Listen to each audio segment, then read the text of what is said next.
হয়ে গিয়েছে সকলে। তাহলে কি বিপদে পড়তে যাচ্ছে ডক্টর মোহাম্মদ ইউনূস?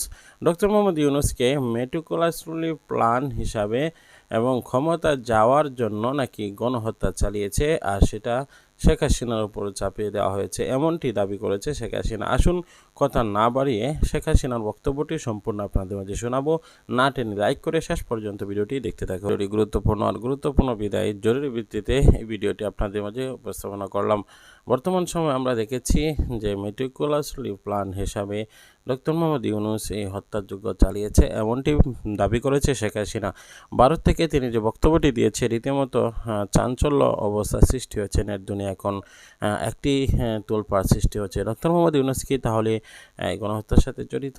শেখ হাসিনার এমন বক্তব্য আমরা পূর্বেও দেখেছি যে তিনি কখনো তিনার উপরে দোষ সেটা নিচ্ছেন না এবং একবার এক দিকে সেই দোষ ঘুরিয়ে দিচ্ছেন। কিন্তু তিনি কি এভাবে পার পেয়ে যাবেন? আমরা কোনোভাবেই কোনো দিক নির্দেশনা দেখছি না।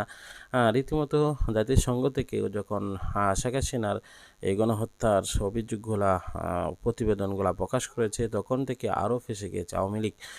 আপনার কি ধারণা, শেখ হাসিনা কি পার পেতে পারবে এই সকল বিষয়গুলা? তিনি যদি এখনও নিজের গাড়ি নিয়ে ক্ষমা চায় জাতির কাছে, তাহলে অবশ্যই আমরা মনে করি যে জাতি হয়তো ক্ষমা করে দিতে পারেন। প্রিয় দর্শক, সর্বোপরি আপনাদের মতামতটি অবশ্যই কমেন্ট বক্সে জানাবেন। পরবর্তী ভিডিও পাওয়ার জন্য চ্যানেলটিকে সাবস্ক্রাইব করে নেবেন। দেখা হচ্ছে পরবর্তী ভিডিওতে। আসসালামু আলাইকুম রহমতুল্লাহ।